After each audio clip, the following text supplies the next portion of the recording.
Thank you for joining us for the 2020-2021 school year dual enrollment information night. Today we'll be covering general dual enrollment information, an overview of the general application process, some important considerations if you're thinking about participating in dual enrollment, and we'll provide school-specific information toward the end.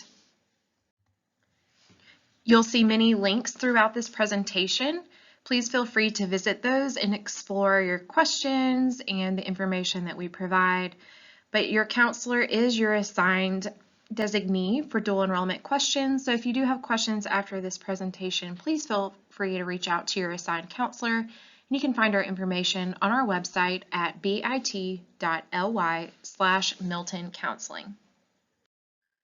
We'll start with a general overview of what dual enrollment is. Dual enrollment provides funding for students enrolled at eligible high schools to attend Georgia colleges, universities, and technical schools and take approved college-level coursework for credit toward both high school and college graduation requirements.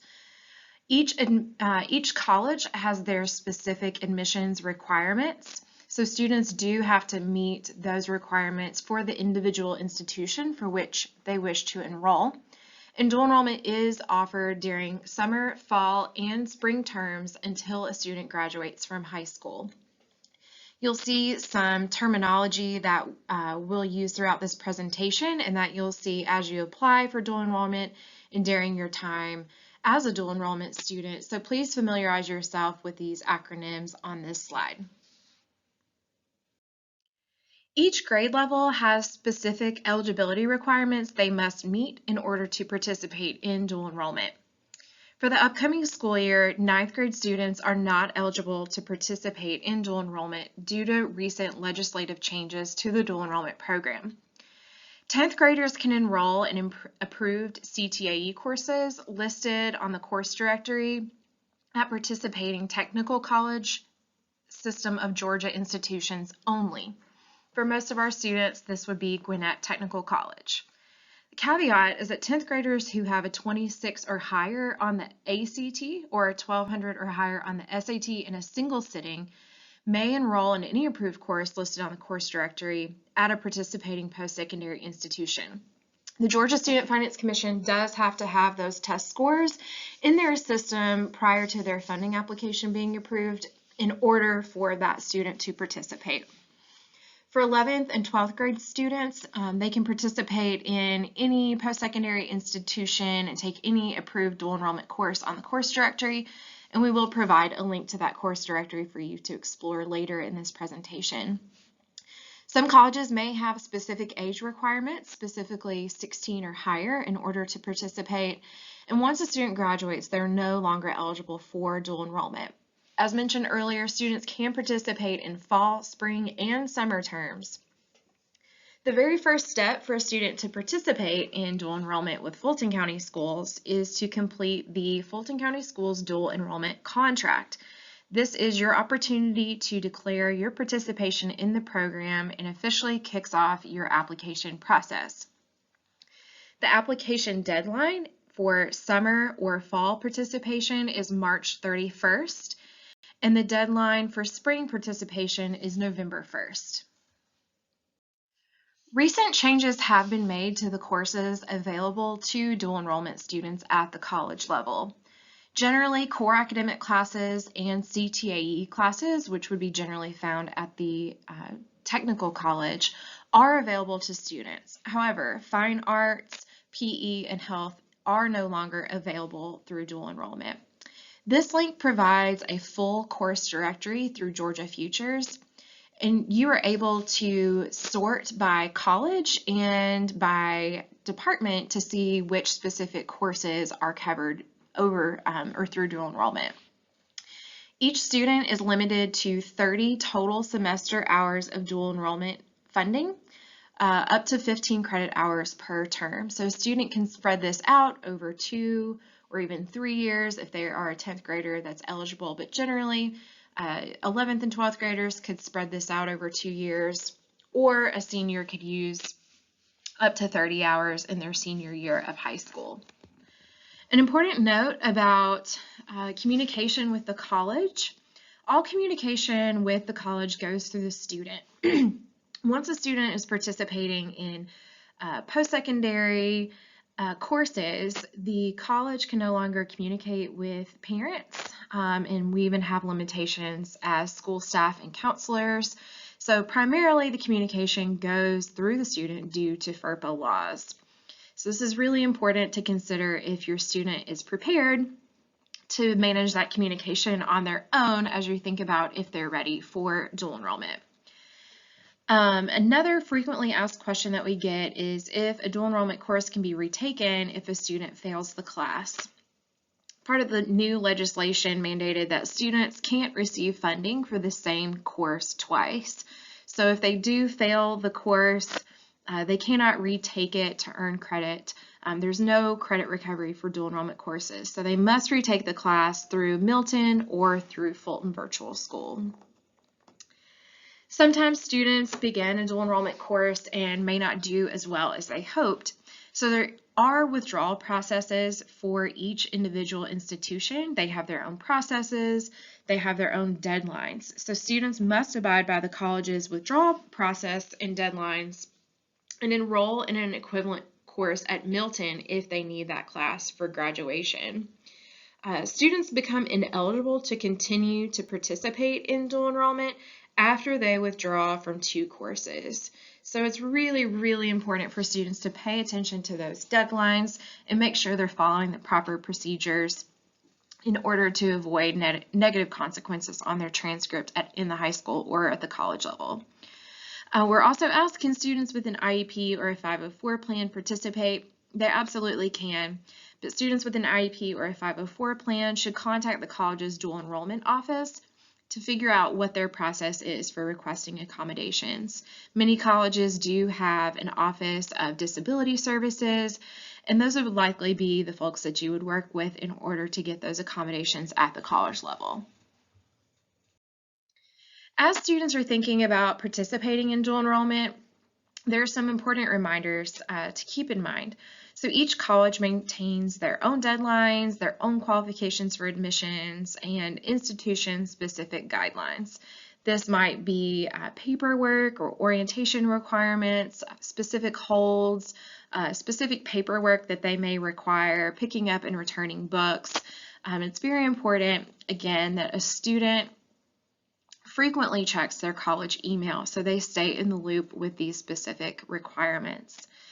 Milton's not responsible for overcoming logistical matters for students or ensuring that students meet communicated dates and deadlines, including taking final exams. When students have specific questions related to their application or college courses, definitely need to contact the college. They're the experts in their requirements. We would never want to steer a student wrong. We're here to support, but it is important to remember that as a dual enrollment student, you're taking on the responsibility of a college student as well and have to pay attention to those logistical matters involved in being a college and high school student. Students can only participate in dual enrollment at colleges and universities that agree to participate. Generally, this is any institution in Georgia, but primarily our students take courses at Georgia State Perimeter, Gwinnett Tech, and Georgia Tech Distance Math and Science, and we do have a handful of students that attend dual enrollment through Kennesaw State or through University of North Georgia.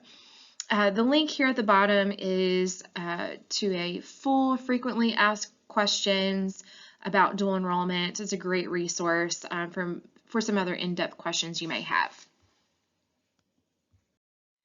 Here's some important information about grading, credit, and withdrawals at the college. Colleges assign letter grades, and Fulton County converts them to a numeric average. So that would be the midpoint of the letter grade given. Fulton adds 7 honors points to the final passing college course grade. So keep in mind this is not for a failing college course grade. But the example here shows that if you earn a college B, that is going to be transcribed at the high school as an 85, and then we give you 7 extra honors points, which will then become a 92, and that is the grade that will be posted on your high school transcript. For the Hope Scholarship, core dual enrollment courses, which are English, Math, Science, Social Studies, and Foreign Language, receive up to a 0.5 weight up to a maximum 4.0, and they do count as Hope Rigor classes. So for example, the student that earned a college B on the Hope Scholarship GPA calculation, that would be a 3, but because it is a college class, they get a 3.5 in their Hope GPA calculation. Final grades for all dual enrollment courses will be posted on the high school transcript. If a student withdraws from a course and does not transfer or enroll in another course at the college or high school, a withdrawal will go on their high school transcript because it does have to match their college transcript, and a withdrawal does not earn any high school credit. As you look throughout course catalogs, you'll see that every college class bears different amounts of credit hours. If it's a class that's a 1 to 2 semester credit hour class, generally your science labs will fall in this category. That is worth 0.5 high school credits. If your class is 3 to 5 semester credit hours, that is equivalent to 1 full high school credit. So the example shown here, if a student takes English 1101 at Georgia State in the fall, that is a full high school credit in 1 semester and fulfills their 4th English requirement for graduation. Maintaining satisfactory academic progress is critically important for a student to maintain eligibility to participate in the dual enrollment program. A common requirement is that a student has to have a GPA of a 2.0 or a C letter grade or higher each semester, but the student is responsible for checking with the selected institution they're attending to confirm those requirements. Students who become ineligible to continue in dual enrollment will be required to come take classes at Milton the following semester, and their graduation status may be at risk. So we will meet with students and advise specifically on how to make sure that they are on track for graduation, but just know that failing to maintain satisfactory academic progress could put that in jeopardy. If you don't do well enough in your classes, colleges may require you to withdraw at the end of the semester if you're not meeting their satisfactory academic progress policy. Dual enrollment is an incredible program and it's an incredible opportunity. However, it is incredibly important that students think about their personal characteristics and their readiness for college level work. Things to consider: are you mature? Are you organized? Are you responsible, self-motivated? Are you able to take initiative? Are you able to communicate with adults independently without your parents intervening? Are you good about checking your email regularly? And are you able to maintain 2 schedules, because you will have high school classes and college classes, or you may be full-time at the college? Do you have a plan for your dual enrollment coursework to fit into your 4-year plan to ensure that you graduate on time? Are you able to work ahead to meet deadlines successfully? Are you on track for graduation?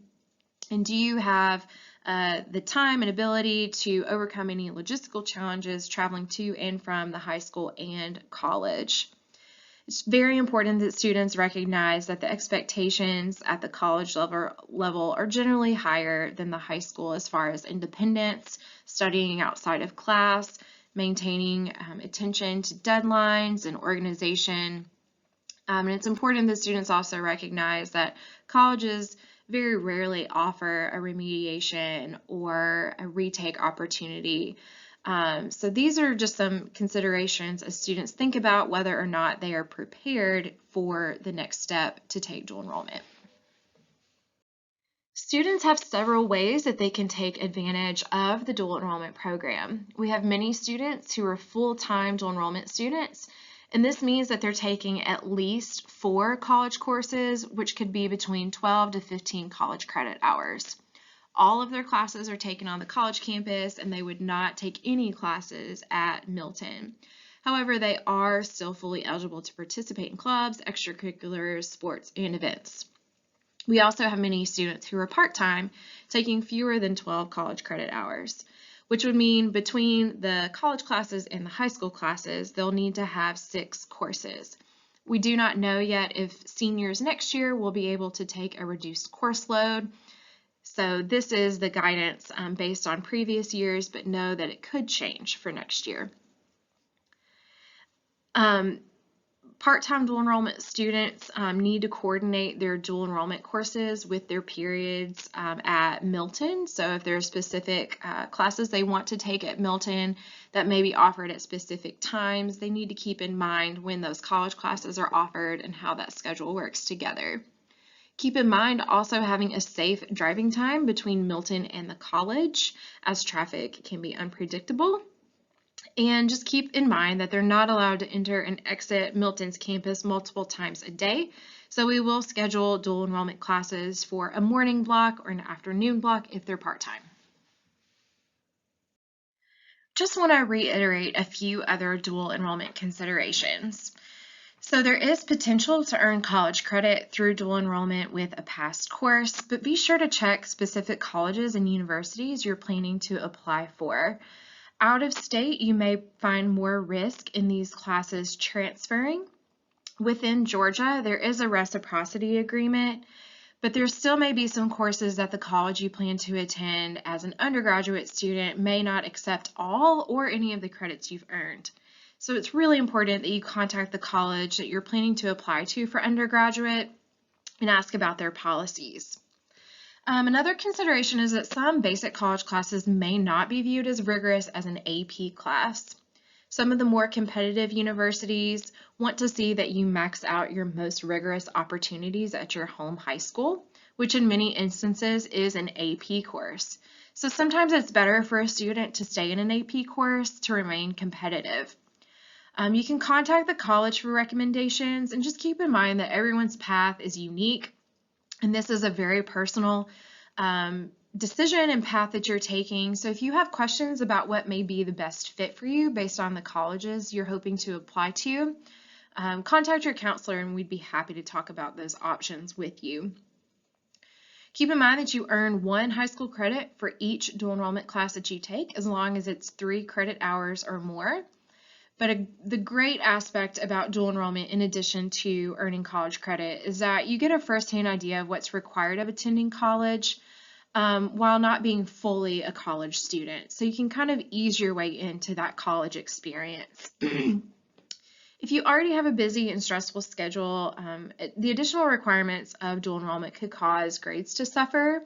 So keep in mind your overall schedule, your extracurricular commitments, any jobs that you might have, and how that's all going to play together to your overall stress level. If you participate in dual enrollment, we still want to see that you perform strong with grades, mid-Bs or better.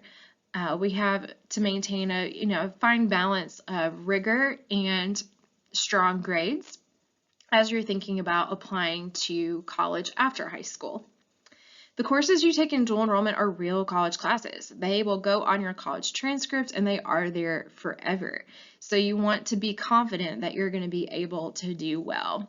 And again, just the scheduling component, keep in mind that if you have very specific courses that you're hoping to take at Milton, not every class is offered every period, and sometimes these schedules may not work. So it's definitely good to walk into the experience being flexible with the times and classes you're hoping to take. Now we'll take a little bit of time to talk specifically about what courses students can take to meet graduation requirements. In English and language arts, 9th grade literature cannot be replaced by a college course. It has to be taken as a high school course. Since 9th graders aren't eligible for dual enrollment, this is generally not a problem. American literature can be substituted with college American Lit, but it is out of sequence. The reason for this is that most colleges have a series of prerequisites, such as English 1101, English 1102, and then that third in the sequence is their American Lit equivalent. This may differ college to college, so you'll want to work with your counselor to make sure the specific classes you're hoping to take are in sequence and that you're meeting that American literature component. Students who take the AP language exam need to send their AP scores to the college to waive out of English 1101. You'll want to see specifically what that college requires for score to earn credit, but generally they're looking for a 3 or higher, and if you have that, then you can skip on to English 1102. You can send your AP scores directly to the college when you sign up for the AP exam, or you can go into your College Board account and request that they be sent to the school. In science, there's a little bit more flexibility. All graduation requirements can be taken through dual enrollment, but courses can't be duplicated unless there is a different course number in the dual enrollment course catalog. As you look through that catalog, you'll see high school course number equivalents that are all numbers, and then some that have letters in them. So in general, there is another course number that we can use, but it is important that you work with your counselor on this one. An example here, you can't take high school biology in 9th grade and then take college biology later on if the course number isn't different. But as I mentioned, there's normally a different course number that we can use so students can take that college biology class. Students must take science courses that align with Fulton County graduation requirements, including biology, physical science or physics, and approved 3rd or 4th science courses. Most of our students take chemistry, environmental science, or earth systems for their 3rd science, and then that 4th science is very flexible. Keep in mind, students who take biology for the first time at the college also must take the biology EOC or the Georgia Milestone exam. Math is the most restrictive subject area for dual enrollment. Students have to have credit for Algebra 1, Geometry, and Algebra 2 before they can take any college-level math course. College algebra is not the same as Algebra 2. So college algebra can count as a 4th math, like our pre-calculus or advanced math decision-making class, but a student does have to have Algebra 2 before they move on. Students should ensure that the math course or courses are appropriate for what they hope to pursue in college as a major. So if you're thinking a STEM field, that may be different for you than for someone who's thinking of a non-STEM field. Sometimes students can take math placement tests at the college to enter higher level math courses, but that's something that you would want to check with your college about. Social studies is similar in science, or similar to science, in that all graduation requirements can be taken through dual enrollment. Again, courses can't be duplicated unless there's a different course number in the dual enrollment course directory, and there normally is. Students do have to take social studies courses that align with Fulton County graduation requirements. Those requirements are American government, economics, world history, and U.S. history. Other dual enrollment social studies courses like psychology or sociology can be taken, but those are only counted as an elective toward graduation. Dual enrollment students have fewer options than in the past for elective coursework, but they still can take approved courses like world language and CTAE courses, which help them fulfill the 3 required fine arts or world language or CTAE credits for graduation. Just be sure to select courses that align with your post-secondary goals, and you should verify that you meet prerequisites for those courses from the dual enrollment course catalog. Dual enrollment students are exempt from many end-of-course test requirements. However, students enrolled in biology for the first time do have to take the corresponding EOC to satisfy federal accountability requirements. And there is anticipated legislation for the 2021-22 school year that will require students to take the American Literature end-of-course test if they're enrolled in American Literature at the dual enrollment college level. This slide has some really important resources for students to use when they're thinking about selecting courses. So college prerequisites are listed in the dual enrollment course directory on the Georgia Futures website. This should always be consulted when you're looking at potential courses to take. The courses listed are approved for state funding, but then you'll need to make sure that you're checking the college's schedule and course catalog to see if they're offering it in the year you're hoping to take it, the semester you're hoping to take it, and the time you're hoping to take it. Georgia Tracks is a really useful tool to input courses that you plan to take at the college level. to see if they transfer to schools that you plan to apply to or attend after you graduate from high school. You can access that again through the Georgia Futures website, and just make sure you're signed into your account to access that. Students who are planning to attend a University System of Georgia institution after high school should consult the USG Staying on Course document. This shows students every subject area and the courses that are required and the courses that fulfill requirements for admission to four-year institutions in Georgia.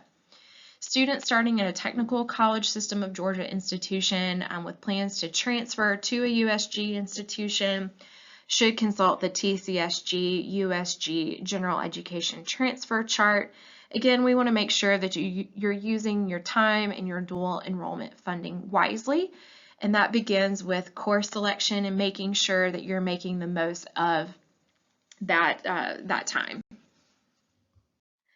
Applying for dual enrollment can be a somewhat lengthy process, so it's really important to pay attention to each step and make sure that you're completing all of the requirements for each step before you move on to the next one.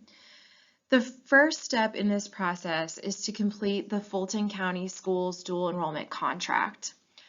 You're going to meet with your assigned counselor to verify the courses that you have remaining for graduation. But before you do so, make sure you complete the form and gather parent signatures so it's ready for your counselor when you meet. Your counselor is going to sign and keep that form. And that form can be found on our counseling website, which is bit.ly/Milton Counseling under the Academic Advisement page and the Dual Enrollment tab. After you complete this contract, you'll want to complete the Milton Dual Enrollment Interest Form. This is a quick Microsoft form where we can gather some information about your plans.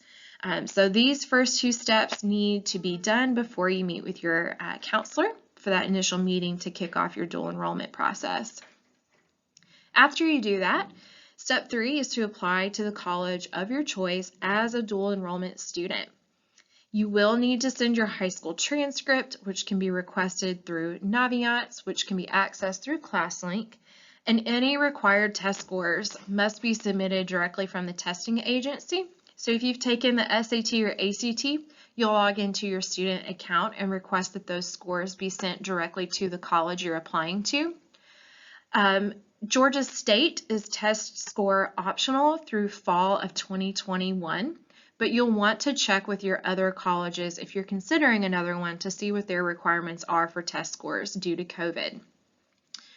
If the college does require scores and you have not taken the SAT or ACT, we can use your PSAT scores if you have taken that exam, or you can use the AccuPlacer for Gwinnett Tech. So you have many options for those test scores. After you've applied and once you've been accepted, you'll meet with your counselor to complete the dual enrollment advisement sheet. You'll make an appointment on our website and then print out and bring your advisement sheet that also can be found on our website under academic advisement and dual enrollment. This is when you and your counselor will sit down and pick out your courses and agree on the classes that you're going to take the following semester, making sure that you're meeting graduation requirements along the way. After this meeting, step 5 is to complete the dual enrollment funding application. You will complete this form for each term you plan to take a dual enrollment class. This will be done through Georgia Futures. Make sure that your social security number is correct in your Georgia Futures profile, otherwise the funding will not go through. If you don't have a social security number, there's a paper application you can obtain at the college. And this will be approved once the add drop periods are closed at the college. And again, you have to have met with your counselor to discuss your classes before this step can be completed. Here you'll find an overview of the full dual enrollment timeline. So keep in mind, students are expected to meet deadlines, or schools can reschedule students for local high school courses. So failure to abide by the college's admissions and registration deadlines may mean that you have to be scheduled for Milton classes in order to ensure that you graduate on time. So March 31st will be your first deadline to pay attention to. This is a deadline for completing the Fulton County Schools dual enrollment contract and the college application. Once students meet this deadline, their course request will include projected dual enrollment courses by subject area in Infinite Campus. By May 31st, you need to show proof of college acceptance and let us know if you no longer plan to participate in the dual enrollment program so we can get you scheduled for Milton classes. If you plan to participate in summer dual enrollment, the earlier you start this process, the better. Generally, you do have to attend college orientation and register for appropriate classes. So please note, registering for different courses and class times than what you talked about with your counselor may compromise our ability to schedule you in a local high school class. So you need to provide a copy of your college schedule to your high school counselor to finalize scheduling. By August 1st, all students must have a complete finalized schedule at the high school, including your accurate college schedule listed on your high school schedule. All of those things need to match. So any students that don't provide a copy of their registered college classes by August 1st will be rescheduled for Milton, as we assume that you are no longer taking dual enrollment classes. Definitely be flexible through this process. You may find that some college classes you planned on taking are no longer offered or not offered at the times that you wanted to take them, and you may need to make other choices. But the biggest thing is to always communicate those changes with your high school counselor to ensure that you're still meeting those high school graduation requirements, and make sure you're staying on track for graduation. Work ahead of deadlines. Set a goal to be fully accepted by the time colleges open registration, because college classes can fill up really quickly, and that will give you an opportunity to be kind of at the front of the pool of registration so you can get those classes that you really want. So as a dual enrollment student, you're really working with two schedules at the same time. So you have your college schedule and your high school schedule. For your college schedule, after meeting college-specific requirements for registration, like lifting any holds and attending orientation, students have to register for the college classes that are listed on the advisement form you do with your counselor. This must also match what is submitted in your funding form submitted by your counselor. If you need to update the form, please contact your counselor so we can ensure that you're registered for the right classes. Failure to report any course registration different than what's listed on your advisement form may result from the college removing you from the course. So if the high school doesn't give permission on your dual enrollment funding application, the college will not allow you to register for that class. Students are required to provide a copy of their college schedule to their counselor so the Milton schedule can be updated with the dual enrollment classes.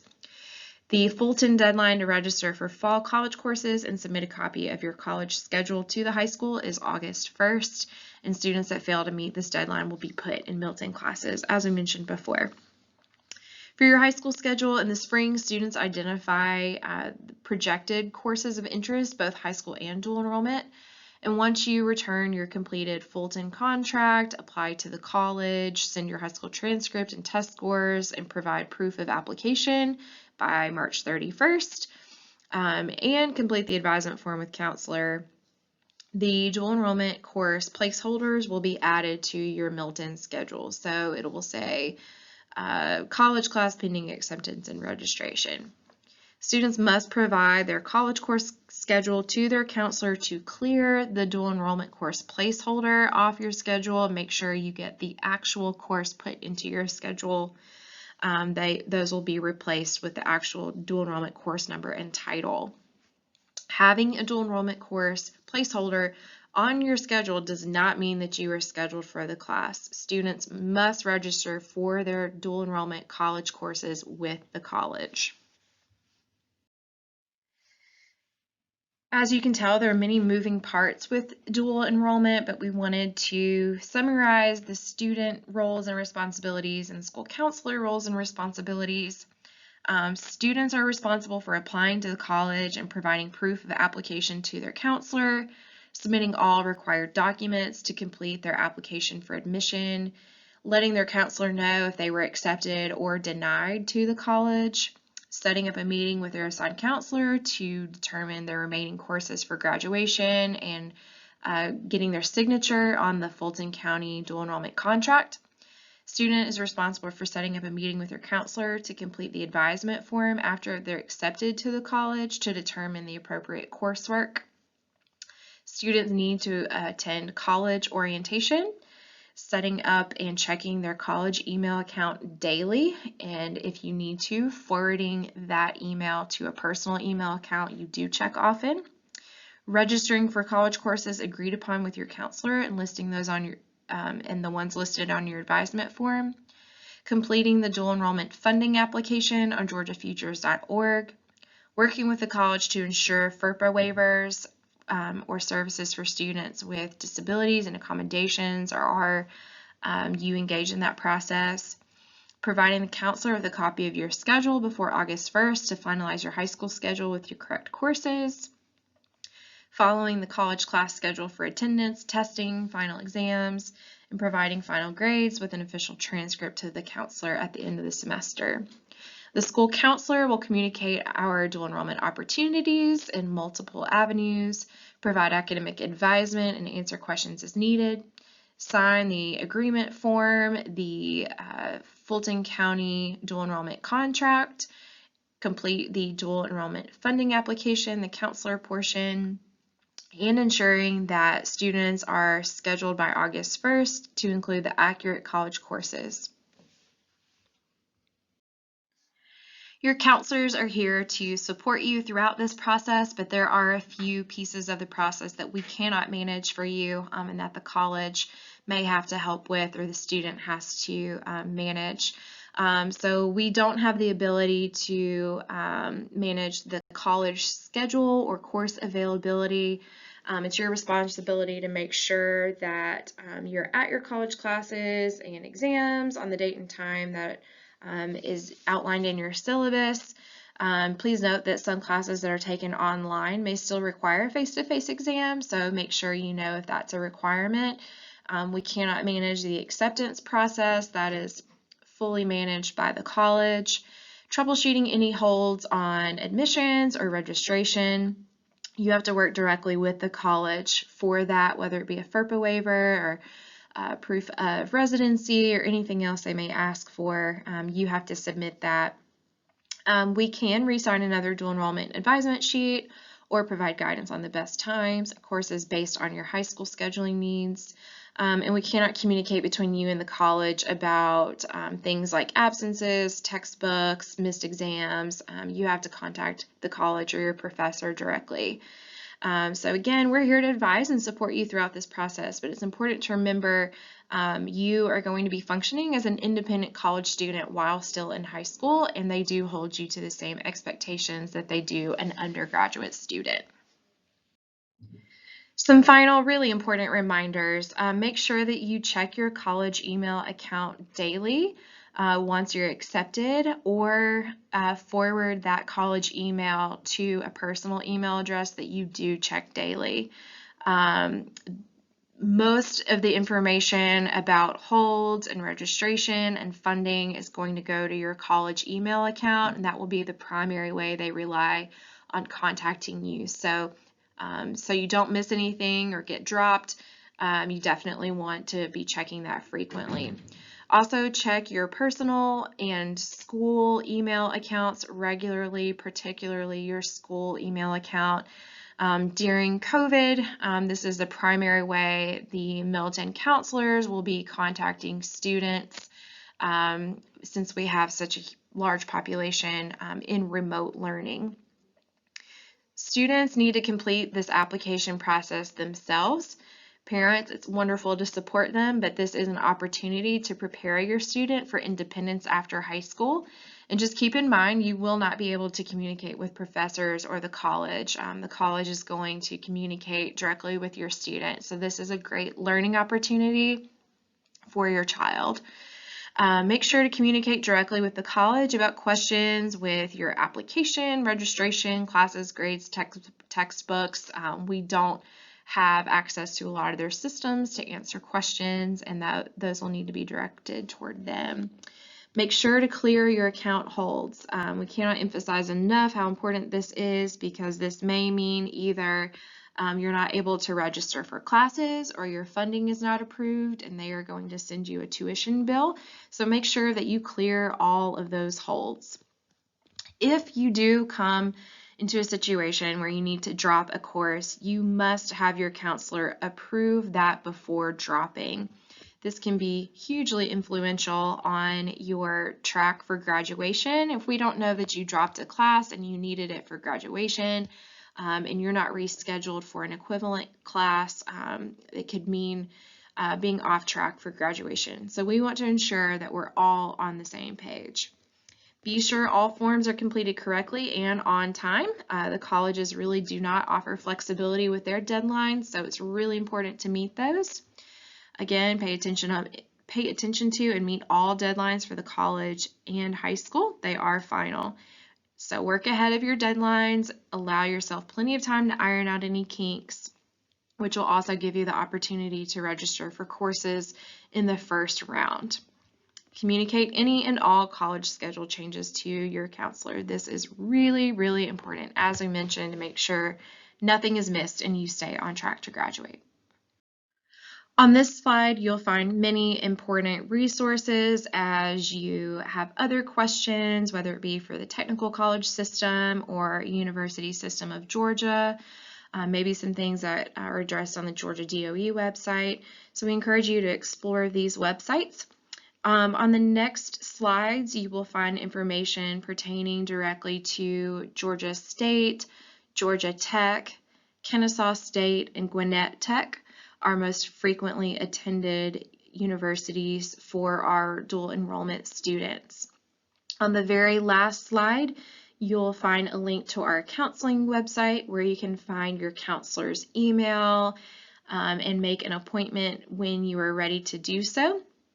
So if you have questions, feel free to reach out. We're here to help you. Thank you so much for your time.